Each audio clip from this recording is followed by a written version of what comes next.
I'm Hemant Mehta. And I'm Jessica Blimke. And you're listening to the podcast for friendlyatheist.com. You can now listen to these podcasts and all of our old ones and see show notes at the newly designed friendlyatheistpodcast.com. Rabia Chaudry is an attorney who specializes in immigration law, and she's the president of the Safe Nation Collaborative, an organization that, among other things, consults with federal agencies about how to counter violent extremism. She writes at splitthemoon.com, but you may know her best because she's the person who brought the story of Adnan Syed to reporter Sarah Koenig, resulting in the Serial podcast. Rabia's little brother was Adnan's best friend, and their families were also close.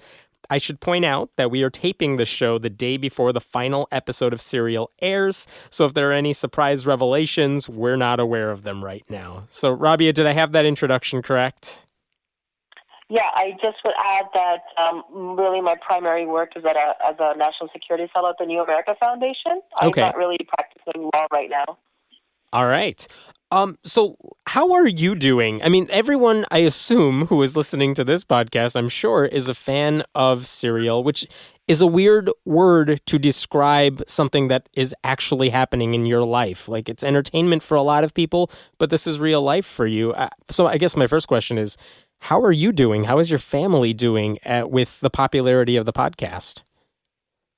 It's been, I think, a roller coaster for all of us who know Adnan personally and, have an investment in this that's stretched for 15 years and it's going to continue. Because on one hand, the attention is great. It's bringing to bear a lot of scrutiny on the case and how the state operated and what the investigators and prosecution did. But on the other hand, it's been more than 3 months. And so the last 3 months, if you can imagine, whether it's work or whether it's a social event, it's like the only thing people want to talk to you about. And sometimes, there is, folks can't seem to, they don't realize how deeply painful sometimes it can be to discuss some of this stuff. And they're not talking about a TV show, but it sounds like sometimes they think they are. So it can be hard and it can be exhausting. And there's been a number of events. I said, I can't do it. I cannot go because I'm going to spend 3 hours talking about this, Serial in the case. I just don't have it in me. Yeah, it's so funny having you on the show because this is something I've been excited about. I have been an avid listener to the Serial podcast. My coworkers and I get together and talk about it. Like every Thursday, that's the thing we talk about. And now having you on the phone, I'm like, God, this is... And I knew it was your life. I know objectively it's a real person, of course, but it's hard not to get swept up in the storytelling of it. So My question is, when you sought out Sarah Koenig's help to try to look into this, if you had to do it again, knowing what you know now, knowing the kind of cultural phenomenon it's caused, do you regret what you did? Because I feel like what you wanted to do was get closure on Adnan's case, but what you got was sort of a story of his life and of people who who all of a sudden their life has been examined. Is that what you expected? Do you regret what you did? No, I don't have any regrets. The interesting thing is actually maybe about a month ago, I was reading the post-conviction brief that was filed in 2010. And I had read it in 2010, but it had been like 4 years since I looked at it. And I realized that Adnan's lawyer actually cited Sarah's article, the same article I found a year ago when I reached out to her about Christina Gutierrez, and Sarah's name is in the post-conviction brief. And I thought, that is so weird. It was like she was meant to be.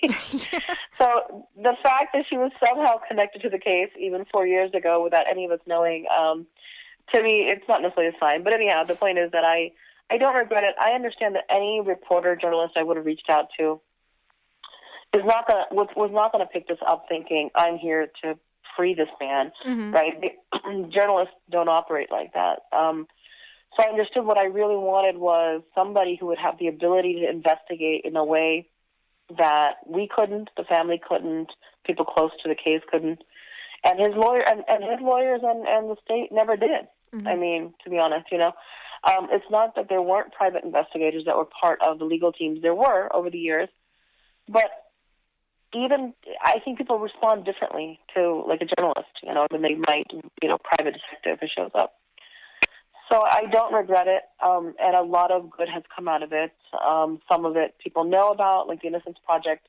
Mm-hmm. Some that people don't necessarily know about, but at some point maybe will be talked about or revealed. I don't know. Has the podcast made your family closer? Has it upset anyone within your immediate family and your extended family? Oh, no. I mean, like, honestly, in so many ways, it's really interesting that, this case, it was so traumatic for Adnan's immediate family and the community, people just created distances because they didn't know how to even approach it or talk about it.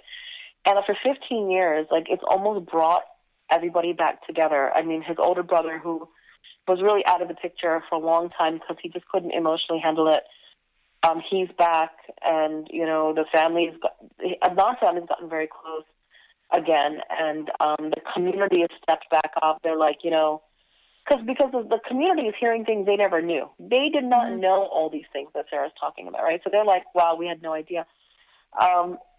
So they're back, and even Adnan's original lawyers, his two first lawyers who had the case before Christina, Chris Floor and Doug Colbert, they're back. They're back as advisors for his grassroots advocacy campaign. We're starting soon. And so I feel like in many ways, we've all kind of come back together because of this, and I think that's a good thing. So you've been listening to the podcast, obviously, because you keep a kind of a blog that's coinciding with the episodes. That's right? Yeah, I blog over about every episode and respond to the episode and add things every week.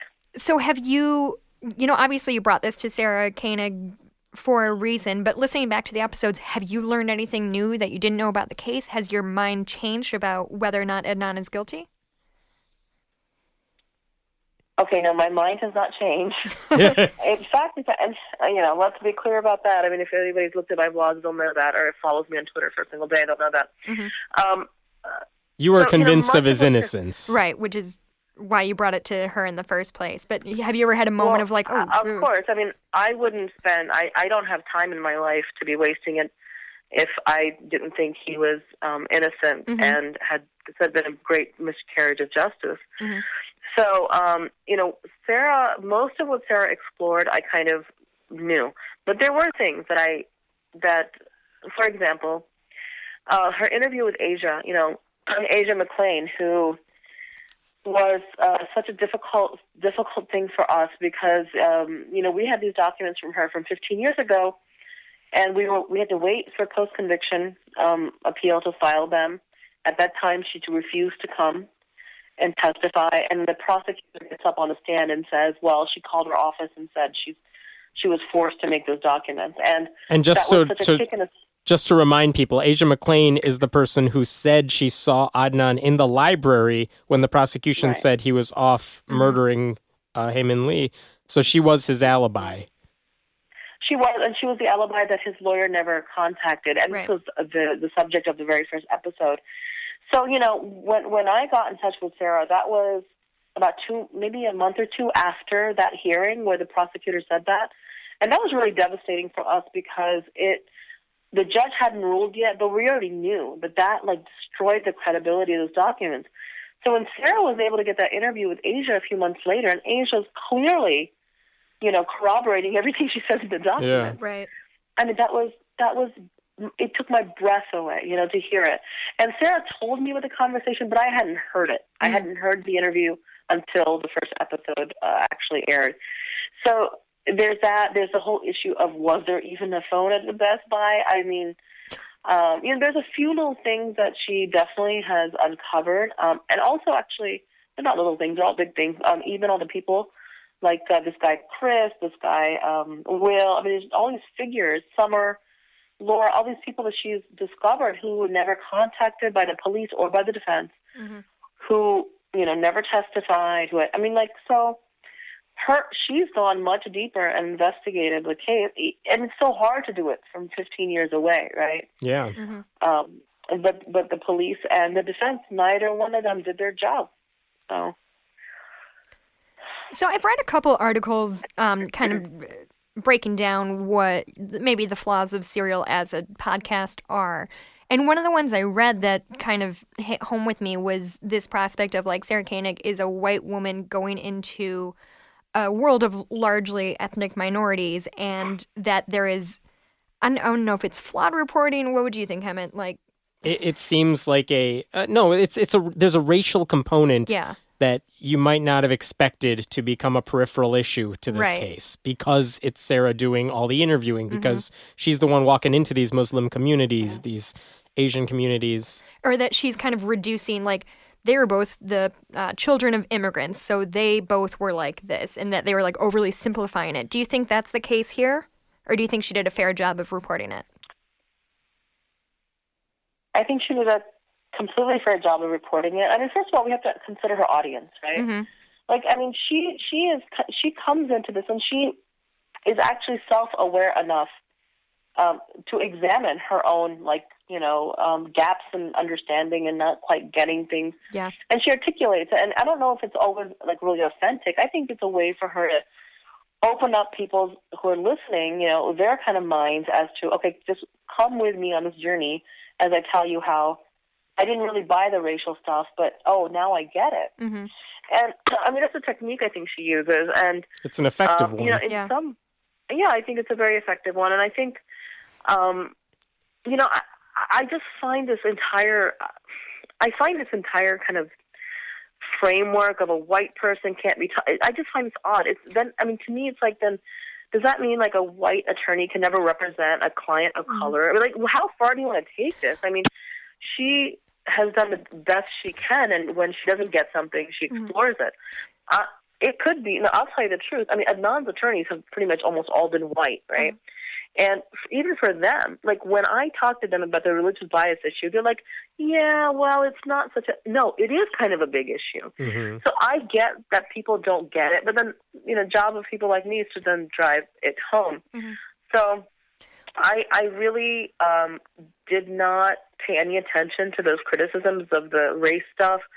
I think that's ridiculous, because that would mean Sarah can only report on white people. I don't even understand, like, what people want out of that. Like, what is your end game with that criticism? Anybody who's telling any story is going to tell it from their own lens. So if Hemant was reporting it, it would be from... It'd be a very different story, but I would hopefully, like you're saying, I would hope I could say, here's what I know going into this, here's what I don't know, this is what I learned. But a criticism could be like, oh, well, he's an Indian guy, like, how can he report on, like, an Asian culture, like Heyman Lee's? And then it's like, you have to think about, okay, then who would have been, like, the appropriate person? Right, where do you draw the line?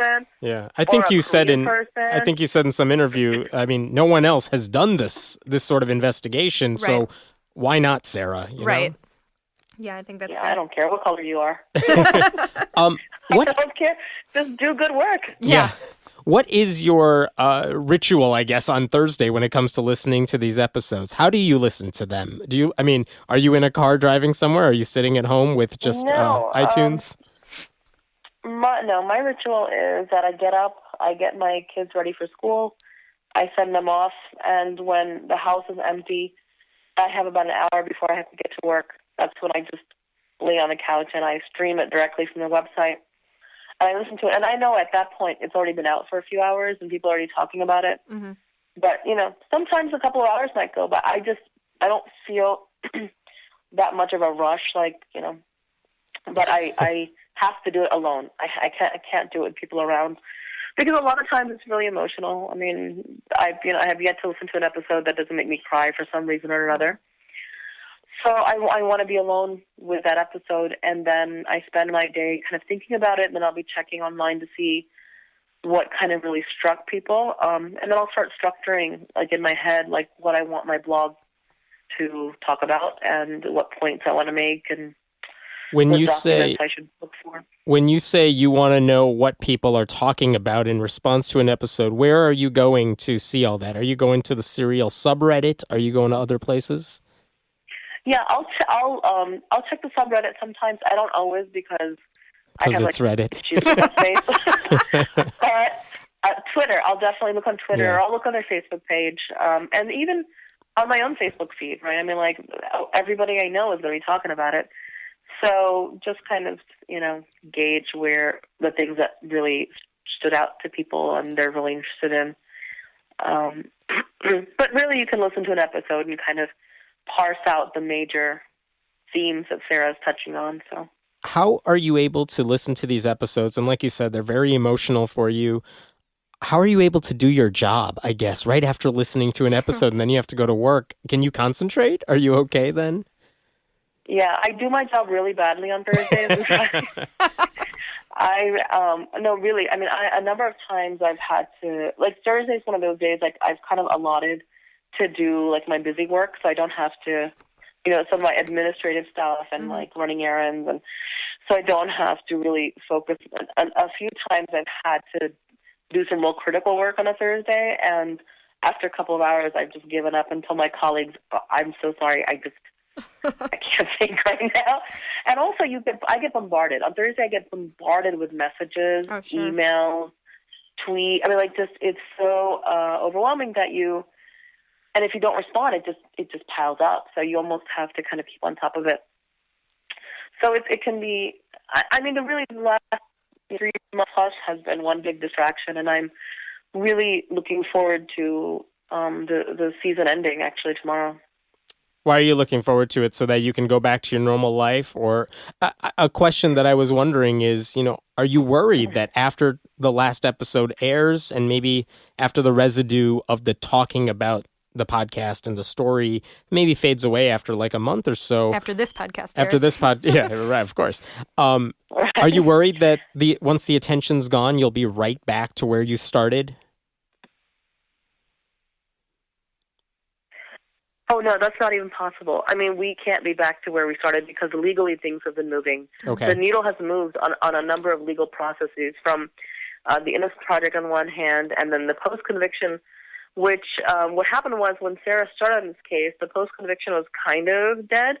And even before the show launched, the Court of Special Appeals actually had taken notice of one issue in the post-conviction, so that already brought some life back into it. Now, like, what Sarah's investigation has brought some other things that actually can make another difference. It can make a greater difference in the post-conviction appeal. So, definitely we're not where we were. And to me, look, I mean, the show is great, it's important, but in the end of the day, it's about the case.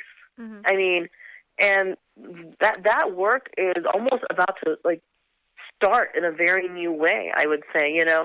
I think his lawyer is going to be filing some new things in the next few weeks, and then the Innocence Project is still doing its work, and those things will take time, and those are the things I want to focus on.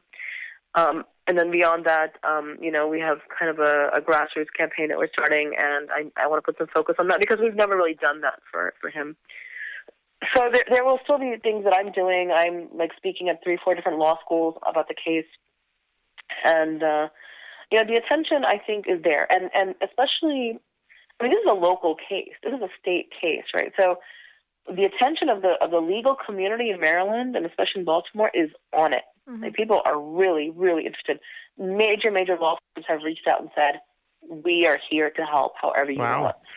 And, we have a national group that's going to be writing in, a brief to support him on the religious profiling issues. So, for the show to end, I mean, it just means that I don't have to necessarily constantly be responding, because I feel a responsibility not to let every episode go by. That I need to be able to fill in. I mean, tell the story fuller. Sarah tells a part of the story, and I want to tell our side of the story again. Yeah, and on your blog, you've been posting documents that we may not be aware of, just to complement what Sarah's saying, or to say, here's something else, supplement it, and here's something you may want to consider when you're listening to that podcast as well.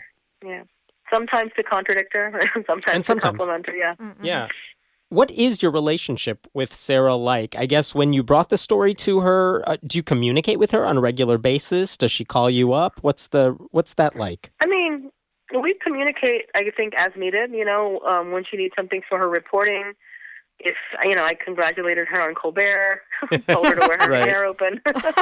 Yeah. So, I mean, we do every so often, but I know that she's literally, literally working on this thing, like, to the last minute. So she's very busy, and every so often, sometimes there's something that's even not even about the show, but about the case that needs to be communicated between us, and we'll do so. But the relationship has been. I mean, I think it's almost the way Adnan kind of talked about it in his letter, I suppose, where it's a little complicated because on one hand, there's times when you're totally off the record and you're very friendly and you talk about personal things and you're like, oh, we're kind of friends, and then all of a sudden you're like, oh no, wait a minute, we're not really friends. I think. Yeah. Right. So it can be, and there is, and even she acknowledged it. We talked about this one time, how there is a natural manipulation. Like when I speak to her, when somebody close to Adnan speaks to her, we want her to think a certain way about Adnan. We want her to convey certain things about Adnan. So you're always on guard. That. She recognizes that, and so and then you're always thinking, how is she gonna portray what I just said, or how I am, or how has she portrayed me? I mean, these things are there, but but I have a great deal of respect for her, and I know she thinks I can crush people, so I guess that's okay. I don't know. So so the finale episode is airing as we record this tomorrow morning. Do you know what it's going to, do you know what she has planned for it? I have no idea. None. I never know. I mean, sometimes I can kind of guess based on the title, but I have no idea.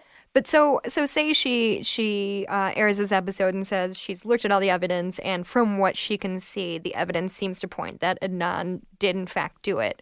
How would that make you feel? Like, would you feel like you made a huge mistake by bringing this up, or do you think you've gotten the ball rolling in a way enough that it would be worth it anyway?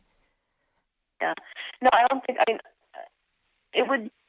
If that was her conclusion, then so be it. But her conclusion wouldn't necessarily have any legal bearing on the case. Right, of course. And so the value of her investigation to the case is worth even having to tolerate her conclusion on that. But I do know that, the thing is that you can look at everything Sarah's presented, and some people think that, but the jury must have heard more. No, the jury heard less. We know much more than the jury knew, okay, in this case. We know a lot more. At the same time, people, are almost evenly split, in terms of guilt or innocence. So it just shows you how fuzzy this case is. Right. So if that was how she looked at it, that's how she looked at it. What can I say? But it wouldn't damage the case. I do think, though, I can't imagine that Sarah, she's a very responsible person, knowing that there are still legal mechanisms that might exonerate him, would actually even draw hard and fast conclusions. I agree. I can't imagine she's gonna land on one side of the fence or the other, which I feel like people I've talked to are like, if this doesn't conclude and she doesn't make a decision, this is all gonna be worthless. And I just think that's a horrible way to look at the world. Unlike watching Lost, I would actually be okay with there not being a clean ending to this one way or the other. Well, and especially, I can't imagine anybody thinks there's going to be a clean ending, considering we can look at the news and see all the nuance that is in this case. You're not going to get this nice wrapped up ending. Well, or even the fact that we just live in the world and you can look on Google and be like, oh, they're still investigating this case. Clearly. So speaking of all this information, this is something I've wanted to know for a while. When you look at the commentary people are giving on these episodes, on the evidence in the case, even on Reddit, especially on Reddit, when you see people making comments that are just objectively untrue about you, about your family, about evidence in the case that they're taking in the wrong way, do you feel this responsibility to respond to the misinformation, or are you just like, you know what? Don't feed the trolls. You can't satisfy everybody. How much of a responsibility do you have to correct the misinformation, objective misinformation that is out there? Yeah, I think the first maybe 3 weeks of the show, I felt like I had to respond to every single thing, and it was literally making me sick. I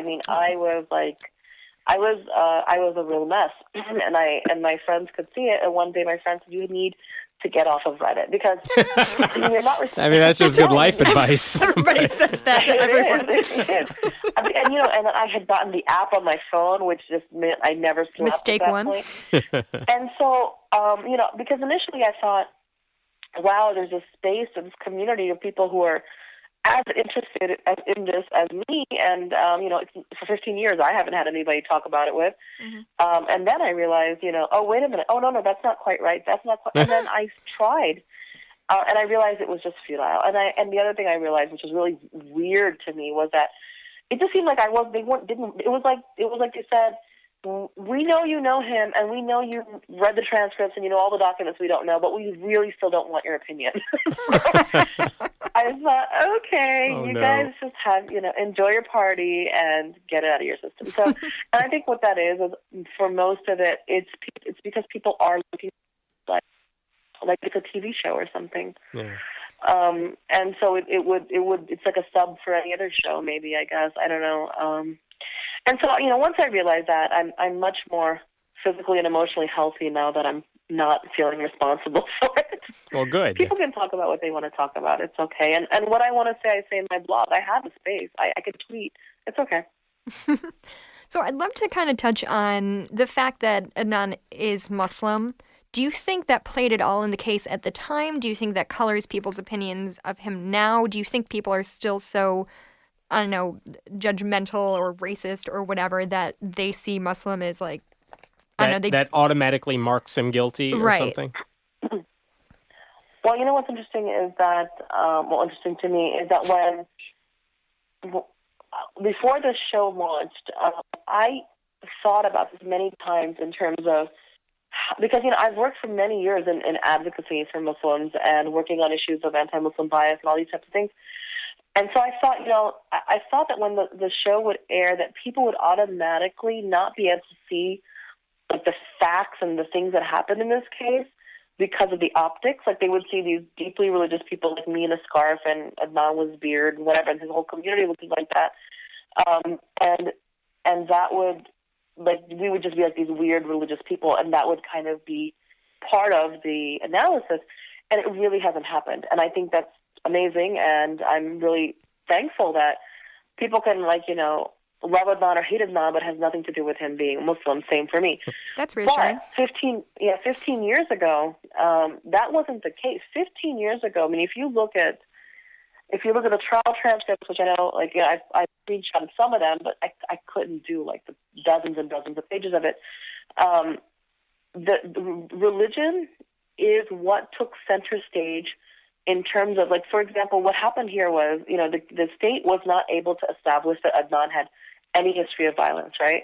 Normally in a case where you have an ex or a domestic partner, if you have that history, it really beefs up your case. They didn't have that history. So they said, and we're going to substitute such a history with the fact that he's Muslim, which by and of itself means something vis-a-vis a man's attitude towards women. And they literally substituted his history of violence with the fact that he's Muslim. Wow. And it played very heavily. It played very, very heavily in terms of framing his motive, his frame of mind, the kind of human being he is. Because they had nothing else. They had this crappy testimony. They had no physical evidence. And they had no history of violence from this kid. That's so interesting to hear because it was in a pre-9/11 world. So in my head, when I've been listening to it, I'm like, well, there wasn't this stigma against Muslims as much as there was immediately thereafter. That's really interesting to hear. I mean, do you remember Sally what's her name, and the Sally Fields, Not Without My Daughter, and the Iran hostage crisis, and there's plenty of reason to have stigma against Muslims. Reasons. Listen, by the time I was in high school, I had already been called a Spam nigger 3 times as a kid. Mm-hmm. So this stuff has been around for a while, and especially this character of Muslim men being really brutal towards women. That's been around forever. Yeah, that must have been my own bias because I was 14 or 15 when 9/11 happened, so that would have been the first time I was more aware of racial and political politics that way. Have you? I'm ancient, so I remember the good old days.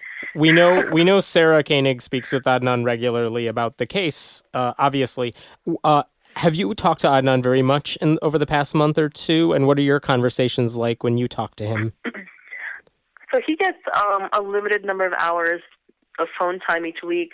The last couple of weeks have been he's allotted them mostly to Sarah and his lawyers because it's been necessary. And before that, the week before that, we had spoken a couple of times. So it's really kind of depends on where he needs to give his time. Some weeks it's been his family needs, but we speak as frequently as we can, I suppose. And the last time we talked about, we talked, a little bit about the episodes, but just about things happening in the family. His brother's getting engaged, and his things about his older brother. So we don't always talk about like the show and the case. I've been mailing him transcripts and the blogs and other articles and stuff so he can kind of see it. And he expressed to me a number of times, kind of in the last few conversations, kind of the same thing that he did to Sarah. He said, he just feels very conflicted. It's hard for him to understand like what to do with her. I mean, he's like, it's really hard to talk to somebody when you're thinking this person probably, maybe thinks I'm lying about everything I'm saying. Like, how do you feel very self-conscious and you don't know what to do in that situation. It can be very uncomfortable, especially if it's months and months, a year's worth of conversation like this, where, imagine, that anytime you talk to this person, that person maybe thinks you're lying. It's not a comfortable feeling to deal with. I think I read somewhere... Sorry, go ahead. No, go ahead. One of the interesting things I read about Adnan's take on this is that, realize if he went to prison, about 15 years ago, if you say, the show is trending on Twitter, if you say Reddit's talking about this, all of these things that talk about the phenomenon of iTunes and the podcast, he probably has no idea how big of a deal that really is in our society these days. I don't know if he gets the effect that the story has had on so many people, how big of a deal this is for so many people who listen to Serial. No, I don't think he does. It's not to say that he knows what Twitter is. He knows what Reddit is. He knows what these things are. He can't access them, right? But he knows what they are because he can watch TV. He can read things. He has magazines, and other inmates tell him. And in his where he was incarcerated before, I think they had some limited internet access too. So it's not that he knows what these things are, but he has no idea. He has no idea the global response to this. He doesn't know that classrooms are rearranging their curriculums to listen to podcasts and then discuss it. Yeah, no. And I'm not telling him, to be honest, and I don't think anybody in the family is, because I feel like, I don't want him to think there's like a circus at his expense, and we tell him that it is popular. Sometimes what I'll do, I've done this a couple of times, where I'll just pull up the hashtag free Adnan on Twitter and just print out a couple pages of tweets, just kind of boost his morale. But no, we don't tell him. He doesn't. I don't see how it would serve him. But he's getting letters too, and I don't know how many he's getting now. I know the first month or so he was getting. He said like 4 or 5 a day, and so that was getting hard for him to respond to, because he feels very compelled to respond to every single one. But don't you feel like handwrite that? Sorry. Go ahead. Don't you feel like if he got out tomorrow, it'd kind of be like say he walked out of prison tomorrow free? Wouldn't it be kind of like the Truman Show? Like everybody knows who he is, and people have been like studying his life, and he clearly has some idea, but I don't know. That's just such an interesting thought to think. Yeah. Yeah. I think and I have enough faith in people.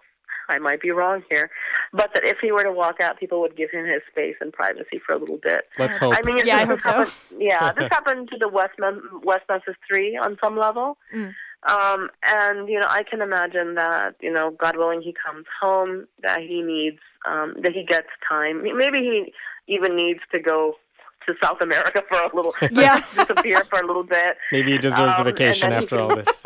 He just, So, I don't know, but I think it's important that people do continue to pay attention to what happens in his case. I hope they do. Rabia, we have one final question for you. As a lawyer, how has your view of the practice of law changed as a result of Adnan's trial? The case was so botched. What does that say about our justice system? And we've seen plenty of examples recently of it not quite working how we want it to. But how does that affect you as a lawyer? I'm so tremendously disappointed in the prosecution and the investigators in this case. And it's not that this is the first time I've ever encountered. I'm like, we've plenty of stories of things like this. I mean, innocent people have been executed, right?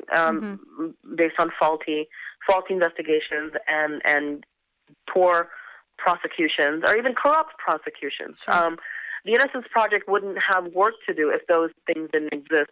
I think for me, what's even more important, though, is for people as a legal community to pay attention to the failures of Cristina Gutierrez in this, because the job of the defense attorney, the job of your counsel who is representing you, whose life, you're putting your life in that person's hands, is to keep those systems accountable, to keep the prosecutor in check, to keep the investigators in check, and to take care of you the way they would defend their own life. Mm-hmm. And that was Cristina's charge, and she didn't fulfill it. So, I hope that lawyers are listening to this and seeing how badly we can fail, a client. I know Hemant said that was the last question, but I have one more. I was chatting with a couple friends, and one thing we kept landing on was how different would this story be told? Because Cristina Gutierrez, his defense lawyer, passed away a few years ago. How different would this story be if she was still around? I mean, if she was still around but had been disbarred, I don't know how different it would be. You don't. I mean, for her to be alive or not alive was kind of not the, it was really her being disbarred. It was her breaking the record in Maryland for the number of attorney complaints, client complaints against the attorney. So I don't know if it would have been. I mean, she was.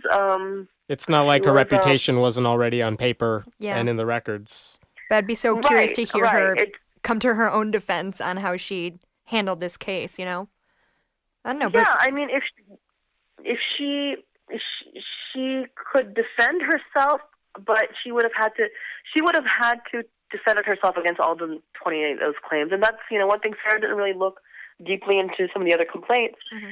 But, it's not about attacking somebody who's deceased. It's about holding somebody accountable for a job they were supposed to do, a job they were well paid to do. Mm-hmm. And, parents entrusting their kids' lives to her. So even if she was alive, I think she would probably want to hide. Yeah. She would want to hide because, so her record was still there. Mm-hmm. Rabia, thank you so much for joining us. And thank you and your family, I guess, on behalf of so many people for bringing the story to Sarah and letting us kind of experience this firsthand so we kind of get a sense of what has been going on in your life and Adnan's life over the past 15 years. So thank you for your contribution in that sense. Everyone can read Rabia's response to the podcast at her website, splitthemoon.com. And again, thank you so much for everything you brought to this table. Yeah, thanks for your time and thanks for your story. Thanks, guys. Appreciate it. Thanks for listening to the podcast for friendlyatheist.com. This episode was taped at Cinnamon Sound Studios in Aurora, Illinois. The music was composed by Brad Chagdis. If you like what you're hearing, please consider making a contribution at patreon.com/Hemant, that's He-Man-T. We appreciate your support. And if you have any questions, feel free to email us at friendlyatheistpodcast@gmail.com. I'm Hemant Mehta. And I'm Jessica Blumke. We hope you'll join us next time.